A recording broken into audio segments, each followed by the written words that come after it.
Welcome back, everybody, to the TWSN YouTube channel. I'm your host, Daniel Alameda, and today we got the best bets for you to place in the Clippers versus Timberwolves play-in game. Before we get into the best bets, very quickly, go click the subscribe button. It goes a long way. We got NBA content, betting content, we got live shows every single day. Our team is doing a killer job. Quickly click the subscribe button. You won't regret it. If you also like making a little bit of cash, click the link in the bio and go subscribe to the TWSN betting Patreon. But today we got a spread pick and we got a lot of player props to talk about. Let's jump right in with Clippers +3.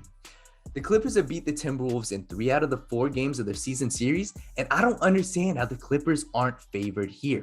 They have the better head coach in Ty Lue, who has that championship experience, who's coached his absolute tail off all year without Kawhi Leonard, without Paul George for long stretches of the season, and he's made Reggie Jackson look like an absolute star.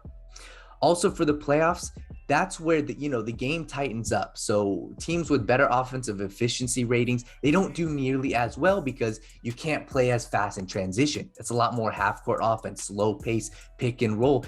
And that's why teams with better defensive efficiency, teams with better stars like Paul George, they thrive versus the number one offense like the Minnesota Timberwolves.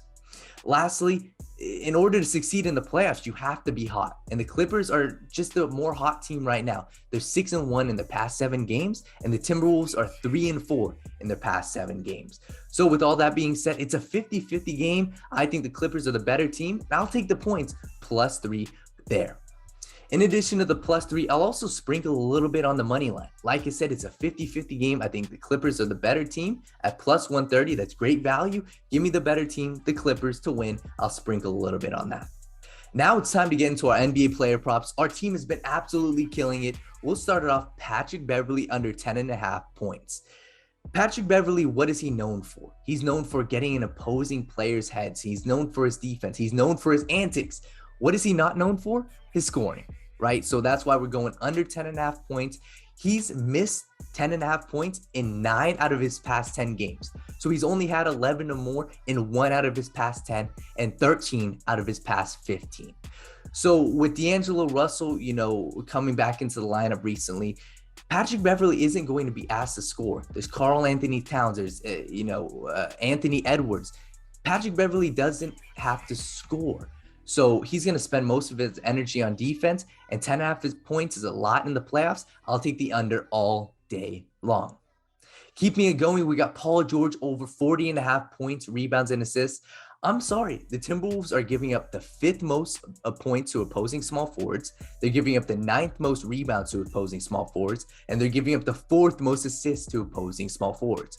All that sets the stage perfectly for Paul George, and also, I'm going to take the best player to hit the over in the playoffs, right? Bet on the best players when it matters the most, right? Paul George is the best player on this team. He's going up against a T-Wolves defense that is, at the bottom of the barrel. I'm going to take Paul George to hit the over, and I'm taking points, rebounds, and assists because nobody really rebounds on their team besides ZUBAC. Nobody really handles the ball besides Paul George. Give me over 40.5, Paul George. For the next player prop, Anthony Edwards under 4.5 assists. The Clippers are currently giving up the 7th least assists to opposing small forwards. And also a huge thing that not a lot of people realize, postseason basketball limits assists. Why, you may ask? Like I said earlier, transition offense isn't as easy to come by. Defenses tighten up. It's a lot more half-court offense, which is why Anthony Edwards isn't going to hit 4.5 assists. A lot of times, you may see him have an 8 assist, 7 assist game, but that was without D'Angelo Russell in the lineup.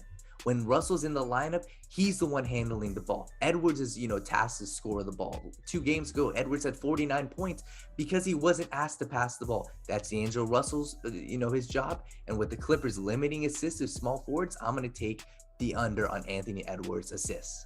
For the final player prop today, we're going to take Ivica ZUBAC over 9.5 points and 7.5 rebounds. You can take either or, but both of them are great value.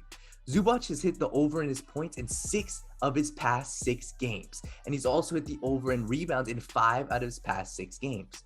Every time he's been matched up, with the Minnesota Timberwolves and Karl-Anthony Towns, he's hit the over in points as well. So I've noticed a trend recently as well. When opposing centers play the Timberwolves, they tend to have a lot of rebounds and they tend to have a lot of points. Jakob had 15 points, 17 rebounds. Jokic went absolutely off against the Timberwolves. Like we said earlier, the T-Wolves defense is not very good. It's the bottom of the barrel.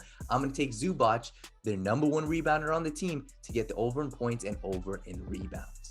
That'll do it for the best bets to place for the Clippers and Timberwolves game. If you like some of these best bets, make sure to click the link in the bio. Every single day, our team is coming up with analysis, best bets, best plays, best futures for you to place. The link in the bio. But for now, that'll do it. Thank you for tuning in. The Right Race Sports Network. See you next time. Get up, let me begin. This is TWSN. You ain't heard about us yet? Well, you better know now because it's the place that it all goes down.